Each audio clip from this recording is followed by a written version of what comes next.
If you worry about what's going to happen a year from now, you might get overwhelmed and quit. But if you just look at what the next step is going to be, I can do that.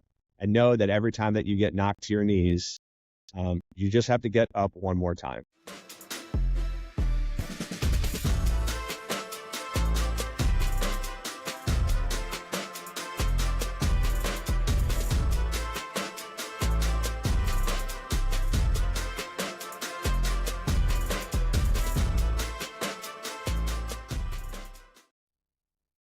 Hey everyone, welcome to another episode of The Executive.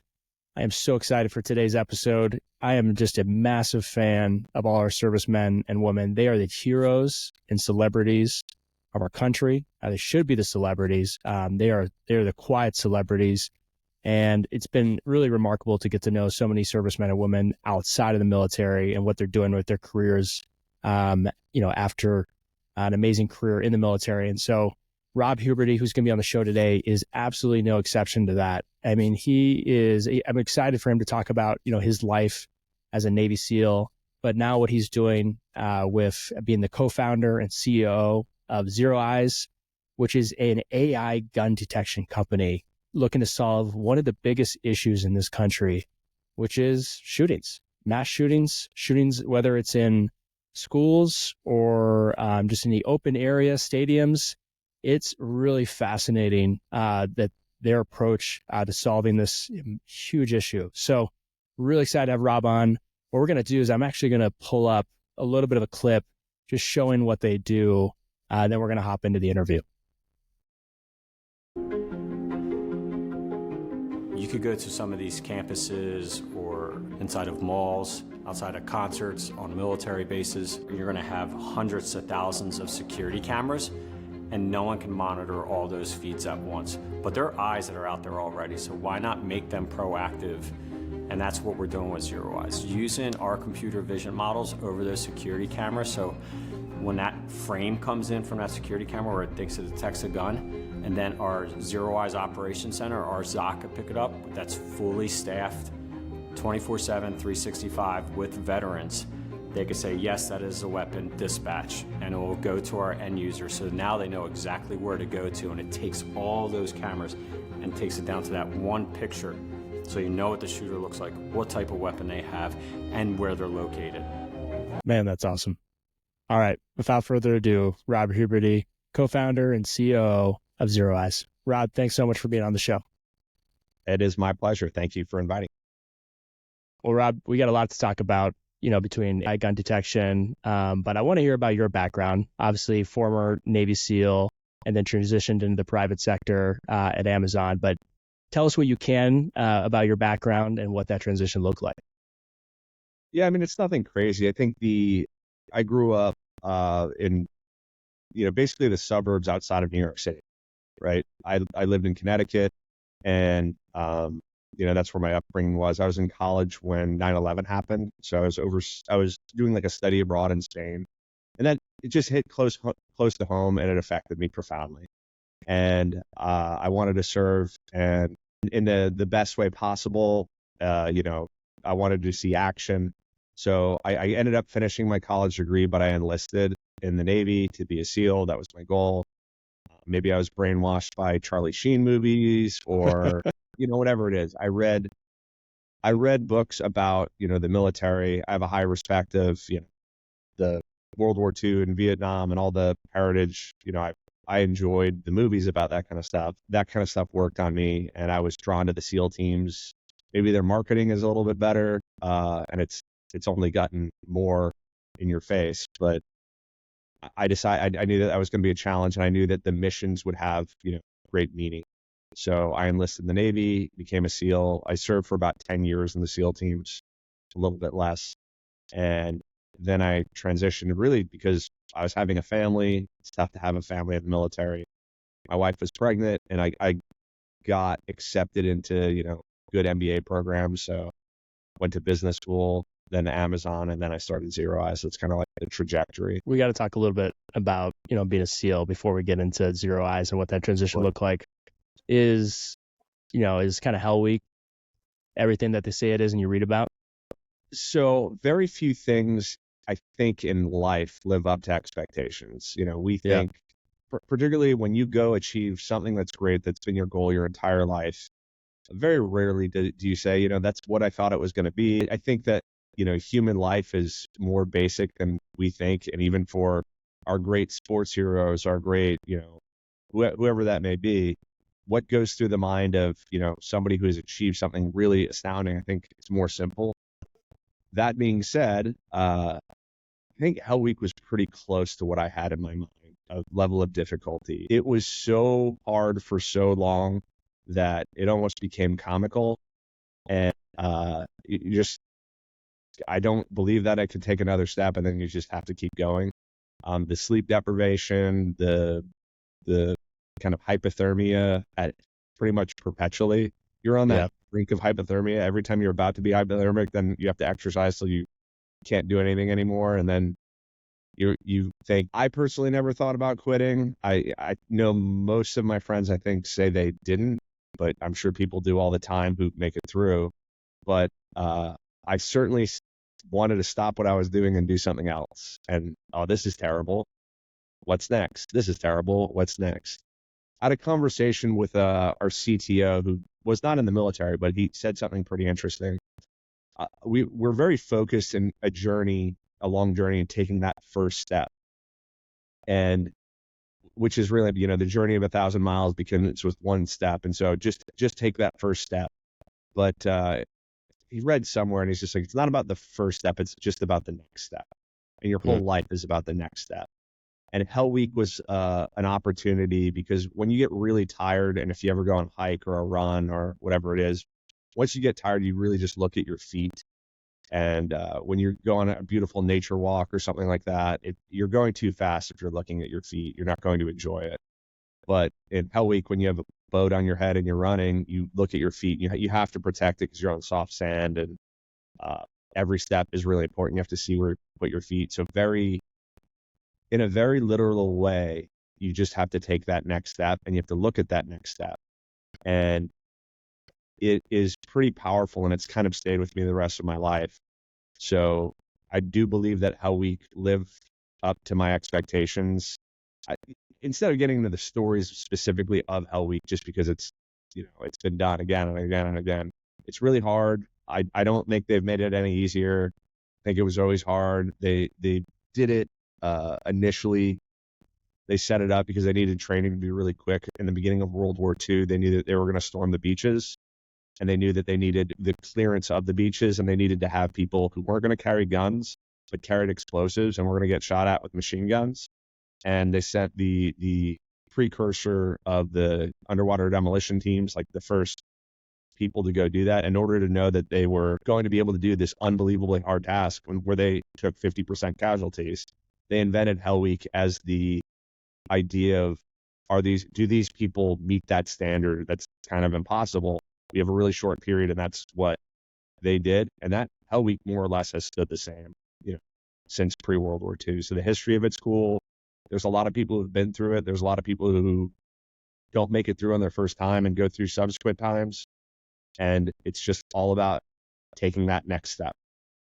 It's interesting that you're talking about earlier about you never really thought about quitting. It probably just wasn't an option for you, right? That's how you got through it. So I went in with I don't want to say this in a negative way, but going to pursue that goal and enlisting with my degree was a risk to me, right? So if you don't make it, you're going to go do a job on a ship. I went through a little bit earlier, and I had a rating, so there was like a job I already was trained for. So I had to go to a school for a job in the Navy. They don't do that anymore. So it's almost worse if you don't make it through right now. So you will literally chip paint and paint ships for your first job is pretty typical. So you'll have a very low entry job in the Navy that it's the least desirable jobs to fill. Yeah. And it turns out that metal on the ocean is very rusty. You paint a ship, and then you chip paint, and then as soon as you are done painting the ship, you repaint the ship. So there's never a time that you don't do that. And the alternative, one of the guys that I worked with, and in my same group, my small team that I was with, they call it boat crew because you carry a boat and it's your crew. he wrote on his shoes, "No fleet." And so if you go to the big Navy fleet, that's what you'll be doing probably is shipping paint. And you would be able to look out on, you do it in San Diego, you're going through hell and paradise, and you see the ships on the horizon, hazy gray and underway is, what they call ships. And you look at it, you're like, no, I'm glad that I'm here right now. And So the your perspective motivation of was, this is a better job than doing that. no, it is. I mean, but I also wanted to go into the fight. Post 9/11, I wanted to go, the same way that I said most of life doesn't live up to expectations. I don't believe being a Navy SEAL really lived up to what was in my mind. And there's no such job that would. It's an idea. Every now and again, there's lucid moments where you're like, I'm where I want to be, doing exactly the thing I want to do. There's a lot of cool trips. You get to shoot a lot of guns. You get to blow stuff up. That's all great, but it's not. Eventually, all that stuff becomes mundane, and you're practicing, and the number of real world missions where you're really doing that the entire time is not that many. It's not nothing, I think, in my experience at least, was anything like World War II and the stuff that I had seen in movies. There was, I was in a lot of gunfights, but they weren't charging a nest. We had better technology and tools. We were overmatching our enemies, even where, we lost people, and I was on missions where that did happen. We should have won and been perfect every single time. Like we were at an advantage every single time. And in my head, that wasn't necessarily it. So the difference between what I believed a SEAL does and is kind of not true. But my goal was to be in that fight. My goal was to do the World War II, storming the beaches of Normandy, over the beach. That was, what was in my head. Yeah, you wanted to be fully in the fight. It was, bullets flying but past your head, and Right. storming the beach. Well, we'll talk a little bit more about kind of that SEAL mindset that you developed and how that's kind of impacted you, in the business world. But so you left, you transitioned into the private sector. You got your MBA, and then you worked at Amazon for a couple of years before starting ZeroEyes. Was that pretty pivotal to see, in a company like Amazon before going into the startup world and doing your own thing? Didn't intentionally make it that way. And there were things about that job that didn't fit me. I wasn't very satisfied by the job in and of itself. And I think the purpose and the mission of it was lacking for me. I worked in a warehouse and I ran an operations center. The way it probably feels like what a Navy ship feels like when you're in a warehouse that has a lot of machinery that runs. And it's just about shipping boxes to get, customer. You order headphones on Amazon and it gets delivered. I worked in one of those buildings that fulfilled that. So for 2 years I did that. I had very large teams. I think the building I worked in had 8,000 employees at the peak. Really big things. It's a big operation, and I got to run a portion of that operation. And you have so many opportunities to ship things. You're really not going to miss anybody's Christmas present anyway, unless somebody orders it on December 24th. They're probably going to get so efficient. Yeah. Yeah, and if they don't get it the first time, they'll get it the second time. They really, they're really highly efficient. So if you ship out 100,000 units, boxes, and you're wrong 8 times, they will whittle into those 8 times and figure it out. And so at the end of the day, their satisfaction is like, did you do that spending less money than the people before you? Wasn't as good. Now, I learned a lot of things a lot of it wasn't even intentional necessarily, but when you come out of the military, for as good as the military is at a lot of things, it's not good at other things. For example, a profit and loss statement where you're accountable for spending money and saving money, the military doesn't really have. So in a mission overseas, the higher profile mission that you were on, the more assets you would be able to get. So if you were on a SEAL team, or if you were in some special operations community and you said, I want a helicopter tonight, you pretty much automatically get helicopters. If one breaks down, you don't do the mission, or somebody else gets another helicopter. If you say, I want 15 aircraft to help us out tonight, you generally get it. And so it's hard to go from a community where the budget is truly unlimited, or it's not. It feels unlimited. The transition to go something where you're like, I want to sweep the halls with like 4 hours worth of labor. And they're like, that's a waste of money. And you're like, well, is it? And like, well, we have you have to make a business case for spending 4 hours sweeping the hall, or, I'm using kind of a silly use case, but it isn't. And in Amazon buildings, there's points where you have to clean where it gets so bad that you have to decide what is the logical thing. And there is no answer. You'll get yelled at for either one. So if you clean it, you wasted money. If you don't clean it, then you've set a poor example.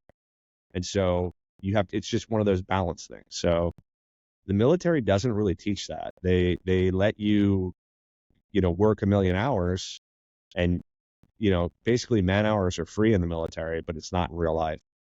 People will quit on you on the spot. And in the military, generally speaking, anybody who would enlist and sign their name on papers was going to see their job through. Even people that, they're lazy. Lazy in the military isn't the same as lazy in a real job. Yeah. So and they can, you're right. They can quit it on a dime one day in the job. Yeah.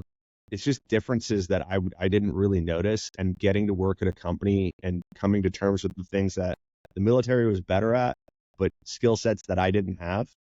And then learning operational efficiency. Amazon runs very much on the Toyota production systems, which is basically where Six Sigma, lean productions, just-in-time productions, they use Japanese words. And it was stolen from Toyota because it's just a really great method. And getting to learn that and getting to employ it, and understanding in the military where I used to run teams the same way, it wasn't terribly different. But now I'm doing it with tools that are a little bit better, with philosophies that are different. There was something profound about working in a warehouse and looking at seeing how a big company did it, and being both impressed incredibly by the efficiency of it, of how the tools, the warehouses work, but also realizing that there's no miracle. Amazon isn't good because they are perfect at everything. It's just people. It's just warehouses. It's just boxes, and how they track things is manual. These big companies use data in very powerful ways, but they collect so much data, they don't know how to use most of the data they have. So even an organization as unbelievable as Amazon is, they say that all decisions are data driven, and I saw both where it was and it wasn't. Yeah. And learning those lessons gave me the courage to understand that just because I have the data doesn't, I'm not going to all of a sudden make a perfect decision because I have data. It's all imperfect, and you just do your best with it. So I do believe the transition out of the military to business school, and then really working at a big company and seeing how a very professional organization works, absolutely helped me to start my own company. So let's talk about that, ZeroEyes. How did that come together, the idea? How'd the team come together? Tell us maybe a little bit of exactly what you guys do. So I'll go back to even my childhood, because I think some of it harkens back to that. I went to a school in Connecticut that was called Chalk Hill, and it was a middle school in Monroe, Connecticut. And Sandy Hook is a Newtown, and Newtown and Monroe touch each other. So that shooting happened in Sandy Hook. After that shooting, they sent all of the kids to the middle school that I went to. In terms of the closeness of where that community is, their touch. It turns out that years after the fact, I've talked to people who were involved in the case. I went to church with some of the people, just because the towns overlap, and what church you went to or whatever it was. I lived a lot of my life in Newtown, and that was a place where that was impossible to happen. It was, I thought that where I lived in Connecticut was really boring, and I wanted to leave to go do exciting things. And then I was not living there at the time that happened, but it was one of those things that, no, that can't be, that's impossible. In addition, I went for my undergrad, I went to the University of Arizona, and I started in the fall of '99, and Columbine happened in April. And I ended up going to school with a handful of kids who were in Columbine High School, and they were there for the shooting, and they would tell the stories. I got married in a courthouse in Virginia Beach that also had a mass shooting. And all of these things are supposed to be rare, but for some reason, it didn't happen to me, but it was in my bubble, and that affected me. And I was working at Amazon, and I wasn't scratching the itch that I had of service. And this was an opportunity to do something kind of bigger than ourselves, I guess. So there was a handful of us who got out of the military and went to business schools and kind of lived in the Philadelphia area. And we were like, hey, what can we do together to have like camaraderie and to have mission, have purpose? And then the Parkland shooting happened. And when the Parkland shooting happened, we saw the videos and we saw, as all these tragedies unfold, the names of these schools or the shootings have become, part of kind of American folklore. When you say the names of Sandy Hook, Parkland, Columbine, Virginia Tech, whatever the case may be for these terrible, terrible, awful things, it's just, you watch the news and you see what happens, and very often they show the footage. And we looked at it, and the kid was on camera with his gun out, and we said, well, didn't they know anything then? And it turns out throughout the process, they pulled the feeds and they rewound the tapes. And we said, is anybody watching these cameras? And the answer was no. We said, couldn't we use AI to watch the cameras for guns? And surely somebody's probably already doing that, and they weren't. So we started the company. And so it was just a bunch of friends in the area who served, a bunch of us served in the SEAL teams, and we had gone to business schools, and we were kind of dissatisfied with, we were at seemingly good jobs, but we didn't have a mission. And we said, this is going to be our mission. And that's how it started. We literally worked in our CEO's basement, minimum viable product. And then we leveraged debt, put everything on credit cards. I wouldn't recommend doing that, but that's what we did. And we built the minimum viable product. After maybe 6 months to a year, a high school in the area let us start testing all the time. We would go on the weekends, at nights, during Christmas break, and walk around the school with, guns or fake guns that look like guns, to test it and get better and better. And so now we're about 6.5 years in the company. And the way that it works, what we do is we take your existing video cameras, the feeds, and we process them frame by frame. And we say, is there a gun in this image? And then if there is a gun, it's going to send out an alert. We have an operations center that we use veterans. So our company is extremely veteran focused. We're about 75% veteran. We have about 200 kind of employees between part-time and full-time employees. 3/4 roughly are military veterans, but that operations center is full of veterans, and they're going to see the image, so the false positives don't get sent all the way, and we don't raise, an alarm that we don't need to. But they're going to have human verification. So that process is going to be, a handful of seconds, and they're going to see that, verify that's in fact a gun, and give that information to the people that need it. So directly to cell phones, directly to calls to the school resource officers, security personnel, police officers who are on site first, so they could do something about it. So it's going to be an image of what we're seeing, and then the camera location on that, and this is what's in it. And then we're going to dispatch that to all the people that need to know. So 911 call centers, they're going to get all that information. So that feedback loop, we're trying to give back time. We view ourselves as just one proactive layer of that makes sense. So you become the security system for just guns, essentially, for a school. At least through cameras. So you could walk through metal detectors or sophisticated metal detectors, let's call it. We believe that we're just one layer of security that makes sense. We also we're a little bit more passive, and we are looking, and you don't necessarily know that we're looking. So sometimes that makes you feel more safe, I guess, walking through. Like if you built a castle, sometimes being in a castle makes you feel more safe. But sometimes being in a castle, you realize that, someone could attack this castle. So it feels kind of prison-like, I guess.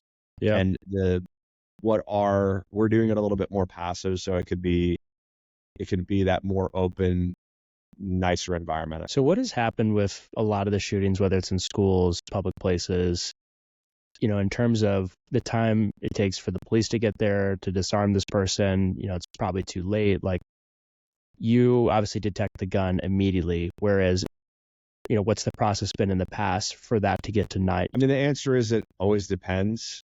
I think that we've gotten a lot better since Columbine, but you never know what you're going to get. I don't want to poke, holes at anything, but I think in Uvalde that perhaps we could have seen a better response, right? That Yeah. I kind of universally, without kind of pointing fingers at anybody, they knew something was there and perhaps a better job could have been done about doing it faster. But I think generally speaking, a lot of the tactics that we, our first responders use have changed since each one of these. They try to go an event analysis, but we are trying to give those first responders better information. So whatever their tactics are, they can do it better.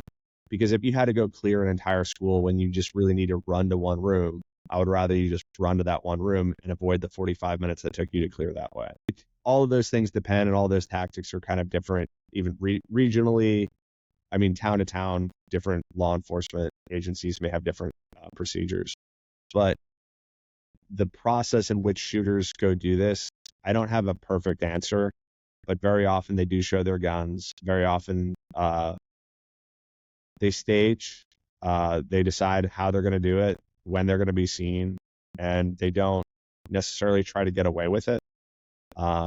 Because as soon as they get started, they know that this is likely to be the last day of their lives, or if they don't die, I think a lot of the time the intent is to die, and even if they don't, they're going to be a prisoner the rest of their lives anyways, and they know that. They are not looking to hide or run away. They're not looking to do it necessarily extremely fast. It's demonic. I've read about all of these. I've studied all of these cases. There's similarities between all of them, but as to why someone would do this, I don't know. But in terms of the behavior that they exhibit, they are not necessarily trying to get away, and there's opportunities to prevent.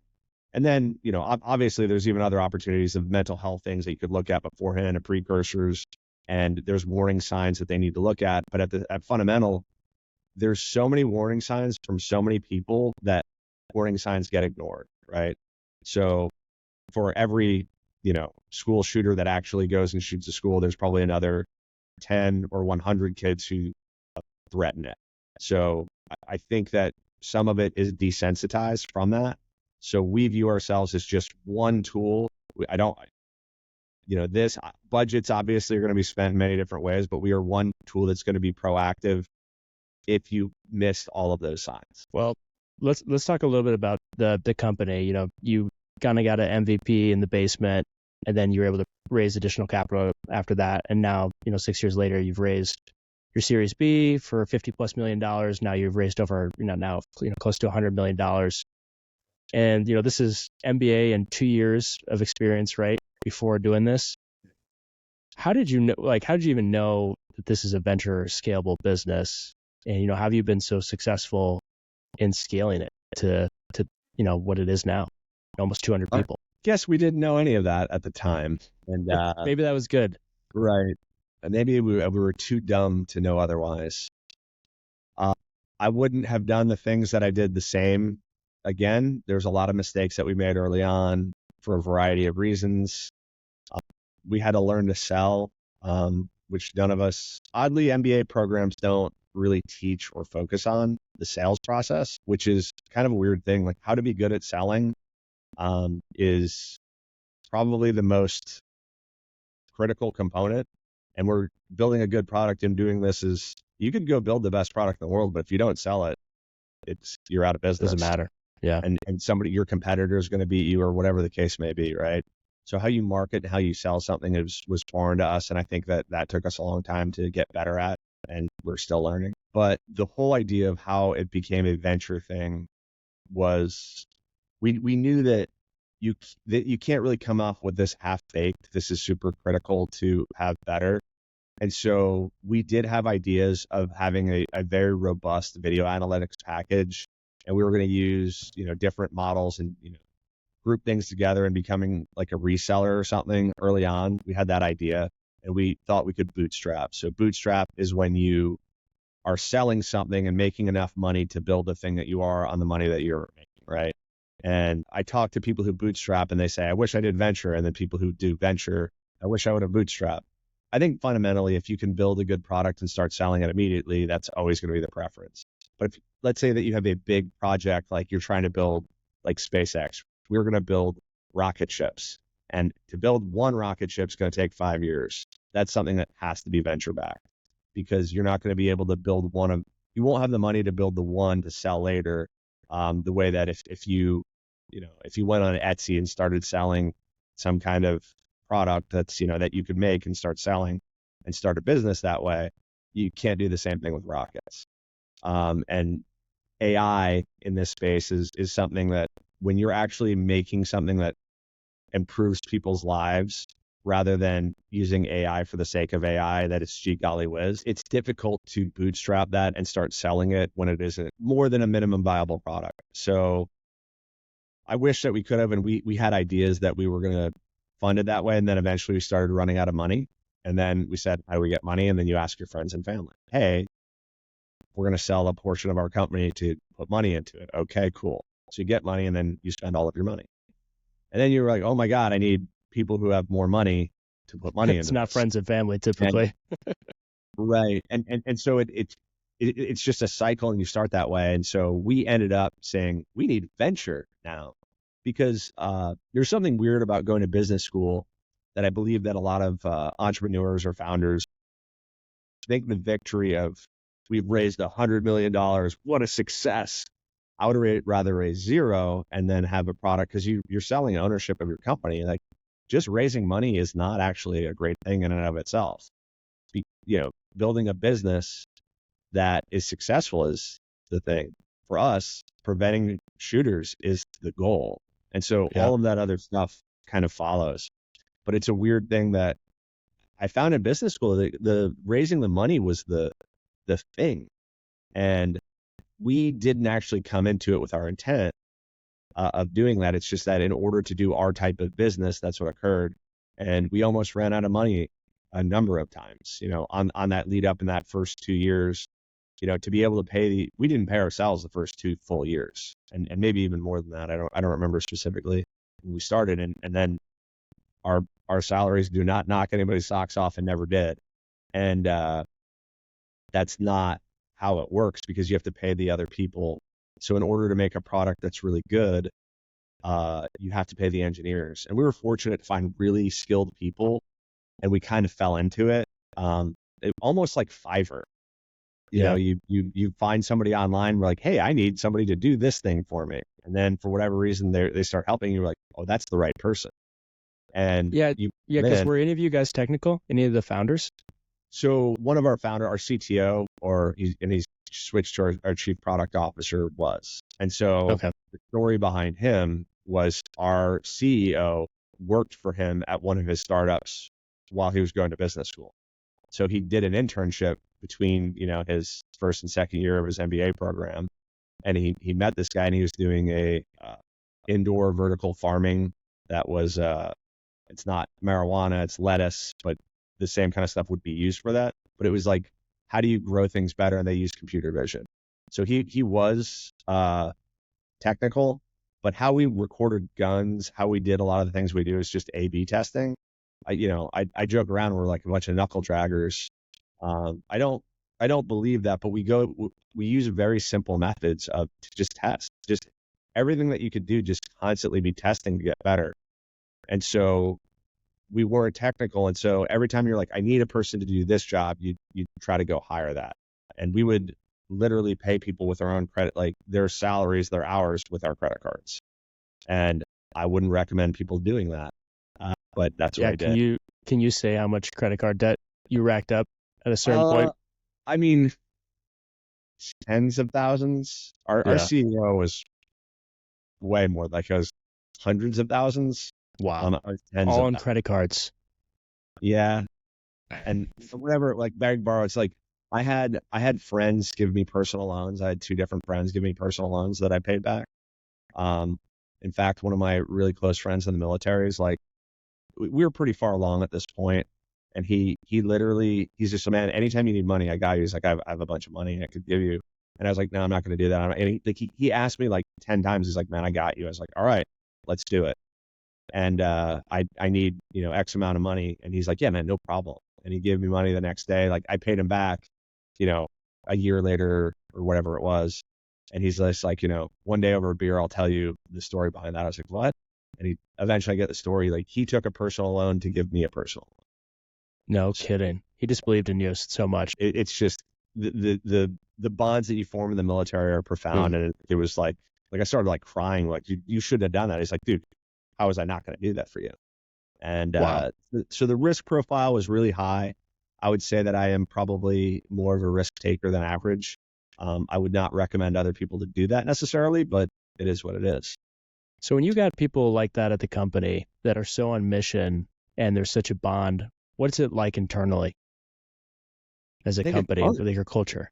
Yeah. I think it's fun. So I think our culture is like the thing that makes me want to show up to work every day. I think that iron sharpens iron. I think we sharpen each other, and I'm energized by it. And it's so profound to have a purpose, to be aligned. And then I learned a lot of leadership lessons throughout my life that were both good and bad. And unfortunately, I think that I stick more to the bad ones, and I want to correct those.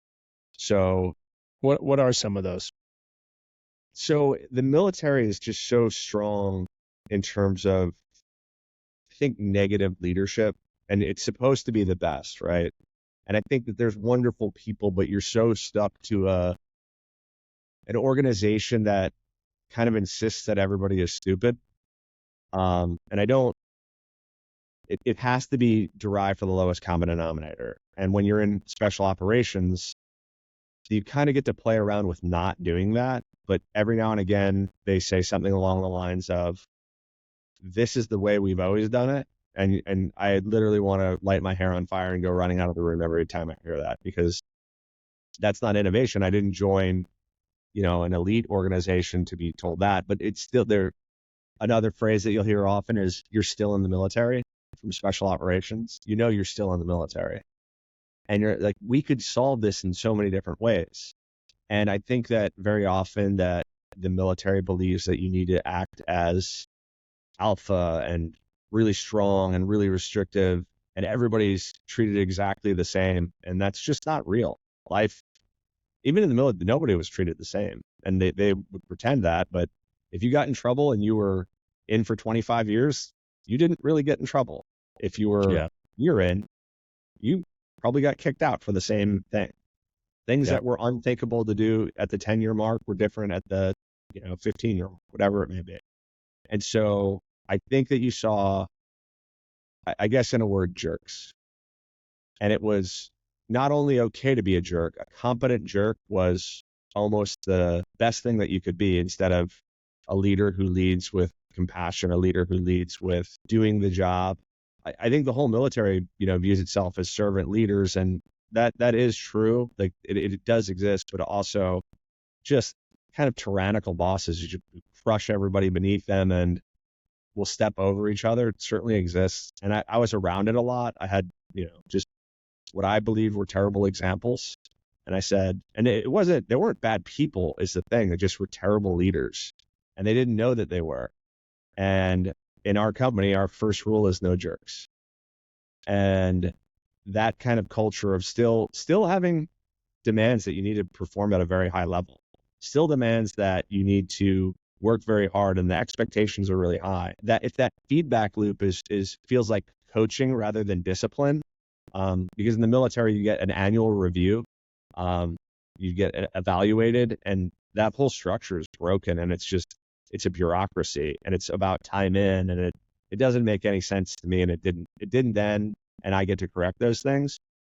And all of those things kind of felt like they were jerks. You could, like, for example, in an evaluation in the military, if you had a group of 20 people, the number one rated person would be a very high performer. But if you had them in groups, someone had been doing the same job at the same level for, let's say, over the course of 3 years, the highest you could be, let's say it was out of 10 people, and it was, some of those people, 3 of the people had been, 3 years, 3 of the people had been, a year less, 3 of the people had done it for a year. If you were new, you're just going to get rated lower automatically. It didn't matter if you perform well or not. So unless you had been doing that job for a long time and then also perform well, that would be the only way you'd be rated number one. The only way. So a person who was new, who was incredibly gifted at something, would never be rated number one. And that's just how it works. So regular jobs don't do that. If somebody is your superstar, they're going to put that in place, and for both good and bad. And then I don't know, it's a weird thing that I get to organize my organization a little bit differently Yeah, from you can more entrepreneurial. It's not the military, so you can really design it. And one of my friends, he was military a long time, and I asked him, similar question I asked you earlier was, why did you transition out? It was because he's like, at a certain point, it's just not entrepreneurial. There's things that you want to improve in it that you're just not able to do it. And he's been able to find that in the private sector, and it's taken a lot of the good, right? And that he learned from the military. I do want to, you talked about high performers. I mean, Navy SEALs are known for being just phenomenal high performers, right? Mental toughness, physical toughness, everything. What do you think made you so, quote unquote, mentally tough, or that maybe a common person can take from a Navy SEAL? Like kind of the tactics. I think the interesting thing is that Navy SEALs are way more normal than other people. I think that there's a misperception that a Navy SEAL would be, I'm not a big dude at all. I'm 5'9", I weigh maybe 170 pounds. I think that the toughness is just the desire to do something and then just to see something through. And when you hit those roadblocks that people normally say, I'm done, you just keep going. Yeah. And a lot of that, team sports, I think, had a lot to do that growing up. I was a wrestler, and, getting smashed in the face a bunch and being in wrestling rooms was helpful. Being driven, for me, having that purpose and that mission. So when I was in high school, I wanted to win a state championship, right? I wanted to, you start off like, I want to be on the varsity team, or I want to get playing time. Whatever that is, you kind of go through that and you learn how to be successful. I think team sports really leads into that. And then, grit and determination. There's an Angela Duckworth book that she was a professor at Penn, that everybody's about grit. I got to meet her, and she's just like, it's all kind of dumb and obvious. Like, that it's true that grit helps. But the thing that I think a lot of people don't talk about in her grit book is you have to find something you like to do. And so it is a lot easier to succeed at something that you like to do. So just having grit and determination on something that you don't like and never quit, that's a huge part of it. Like, once you find something you like, never quit. But if you are doing something that you don't like, you probably should do something else and find what it is. So it's easy to appear superhuman when you have matched something that you enjoy doing. And then every time that you feel like quitting, look at your feet, look down, and then take the next step. And the people who do that or who are really good at it are really normal. There's no superpower. It's really dumb and really simple. Like what you're doing. And then when it starts getting hard, don't look at the horizon. Don't look at 10 years in the future. Don't psych yourself out. Look at your next step, because that's the one that's most important. That's really well said. When you probably get asked by, a lot of former military and, other entrepreneurs, for advice for people starting companies. What has that been kind of your main piece of advice for people that are looking at starting companies, is find a mission you care about? It is. And I say it differently when they're talking about starting a company. I say, find something that really bothers you, that you would be good at solving, and then solve the problem. And if you don't do that, there's no point. So I think that sometimes we see very technical people, they build a product first because they know how to build products, so they don't solve a problem. And if you solve a problem, I think then you have a business. I mean, more or less, right? Like, you could come up, I don't know that I'm solving the t-shirt problem, but you could be very successful with clothes or whatever. There's so many alternatives. Why it's that one, I don't know. But you have to come up with something that bothers you. And very often, I was given advice actually in business school that I thought was interesting, that I've kind of keep.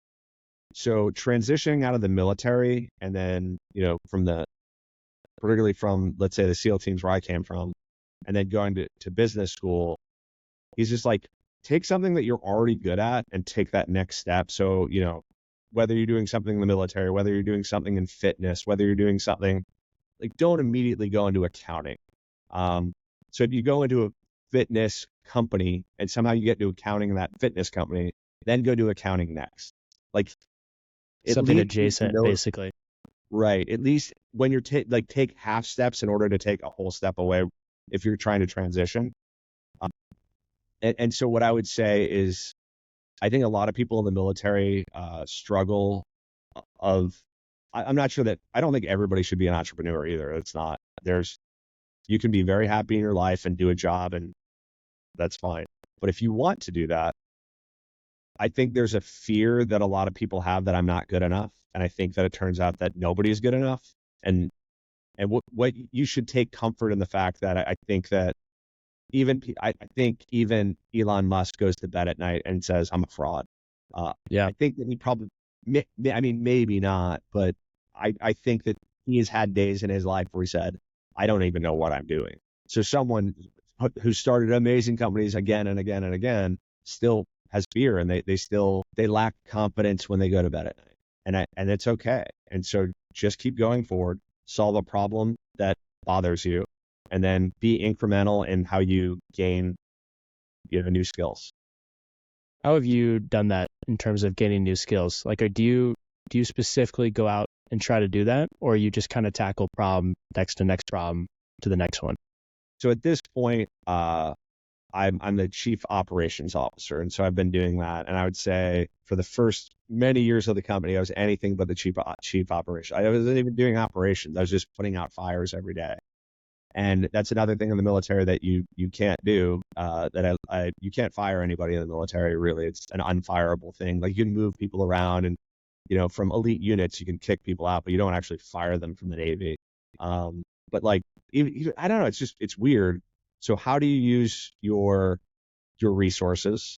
How do you build a company? So you just solve problems every single day. And now that we're at a kind of an inflection point where we brought money in and we get to scale, I get to do the things that are what I believe a COO would do. And it's about scaling and operational efficiencies and how you run an organization. A lot of the stuff that I was doing at Amazon when I had thousands of people in the building that I worked at, running shifts, now applies here. But the first few years, it was just solve the problem in front of you. So do the task that matters the most. And so another thing that we call in our leadership kind of thing, our principles and internal in the company, is be effective, not efficient. And so you just need, you may have a checklist of 100 things that you want to do, but that whole checklist goes out the window if you can do that one task that is most important. And if you really can do that one task and accomplish it, then you don't even need to do the checklist anymore, perhaps. So going through that, how did I accomplish I think working at Amazon was really helpful, because the military is an operational organization that is about, how do you get this logistical equipment and go do this thing that actually does align with an organization like Amazon shipping boxes. But I also learned a lot about business and how you run P&L and how you do all these things and how you hire. So I had to go through a bunch of hiring classes there, and I had to, I interviewed a lot of people, so that was helpful. So that taking the next step to do this, which is still somewhat adjacent to, where my background would apply at all, of like the SEAL teams and security, it's not exactly aligned, but there's some alignment. And then operations, how I did that. So I pieced those things together. Unbeknownst to me, I just kind of stumbled into it. Yeah. But as you go through the company, you do the task that's right in front of you. It's not about strategy that's 7 years ahead. You basically have to solve for like a week ahead, is about as far as you can look, and just keep solving problems. Will you do that kind of with your day? You'll look at, like, I have 100 things on my list. Here's the 3 things like I have to get done that will actually move the ball forward, versus everything else is really playing defense. So what we do is, at the end of the week, we write down the things that we want to achieve for next week. We all come together and we have a meeting, so that Monday morning, it's not like, hey, what are we going to do this week? We decided at the end of the week, this is what we're going to do. So you want to do that a little bit early on a Friday. So you want to do it like right after lunch, where people could still accomplish one more task and cross one more thing off the list, but you're not giving a meeting that's a little bit soul crushing. That's, at 5 o'clock at night. Hey, by the way, we have a task that has to be accomplished in the next, 2 hours. have fun saying Have hi a to each great weekend. really intentional about when that meeting is. And then I create my own top 5 list for the next week. And I've done this and we track it. You track it midweek. Like, I know I have to accomplish these 100 things, but these are the 5 I care about. And so we've been doing that. That's a thing that we do. So we check in. So I write it down. I do my meeting. I look at the 20 things that we're really looking at. I put the 5 that I want to perform. And then Monday morning I come in having written that down. And then throughout the week, I try to check that, did I choose the right ones? And I'm allowed to adjust that list anytime I want. That I find that helpful. Yeah, that makes sense. That's a great way to do it, especially for the meeting on Friday, where I've known people who have had meetings kind of at the end of the day Friday, and like most people miss those, right? They've already gone to happy hour, they're traveling, so you end up missing all of them. Plus, it is just demoralizing.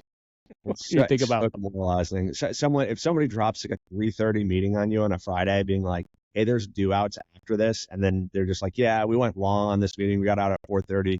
Can you guys just knock those last things out?" You're like, "My God." yeah, this is not the way you want to go into a weekend. It's not the Friday feeling. And we're very deliberate about meetings. Every meeting that you have costs money, and you have to figure out how much every meeting costs. Maybe we could do it through Slack, but I do want face-to-face time. It's very deliberate when we do those meetings. Well, I hate to wrap us up, but I'll leave with the last question here for you. You could take this wherever you want, but what's your parting advice for other founders and operators building businesses? If you could leave us with one thing. I think it's as silly as this. Do the task in front of you. So find a problem worth solving and then throw your full weight into it, because the desire to do that is the most important thing, because there's going to be so many bad days. So if you're doing something you truly care about, it's a lot easier to wake up on the days where you want to hide under your desk. So I think being an entrepreneur, the frequency in which I want to hide under my desk or jump on top of it, like the elation, of good days, does occur, but the frequency in which, like, embarrassment of, the more successful you get, the more people hate what you're doing, and you're like, that hurts. When people are attacking you and you don't feel it's just, that happens all the time. And, you feel bad, or something that you plan to go really well goes really poorly, or the big deal is going to close and then it closes and then it gets taken back, or whatever it is. You're going to have so many days that are that way, that you need to have something that you really care about where you can persevere and get up, and then just take the next step. Don't take the first step, take the next step. And don't look too far into the horizon. If you look too far into the horizon, I think that you get intimidated. If you worry about what's going to happen a year from now, you might get overwhelmed and quit. But if you just look at what the next step is going to be, I can do that. And know that every time that you get knocked to your knees, you just have to get up one more time. There's nothing superhuman about getting up. Everyone does it. Everybody does it every day. Even people who, think they're weak, even people who think that they're failures, get up every single day. And the trick about being an entrepreneur is finding something you care about, find a problem, and just get up a lot. You're going to get knocked down a lot, and know that, even Jeff Bezos, Steve Jobs, Elon Musk, people who, are thought to be great founders, they went to bed at night with absolute full anxiety, being like, I don't know what I'm doing, and had imposter syndrome. So if you can kind of do all of those things, I think you can be successful.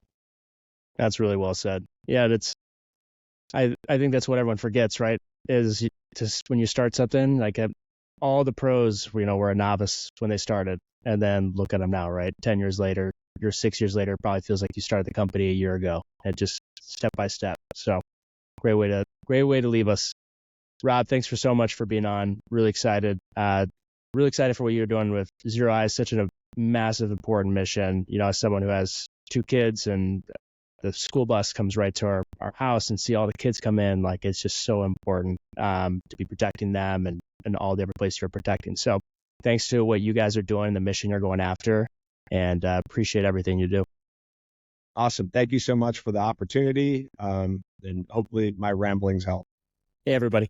Hope you love that episode. And if you want to listen to more interviews with VC and private equity executives, please subscribe below on Spotify, Apple Podcasts, on our YouTube channel. And we also just released a newsletter where we not only break down the interview and their life lessons and advice, We also have a corner where we share very tactical and easy to follow lessons from executives on various topics. You can subscribe at theexecutive.io for that newsletter that comes out every Friday. Thanks everyone for listening, and see you around next time.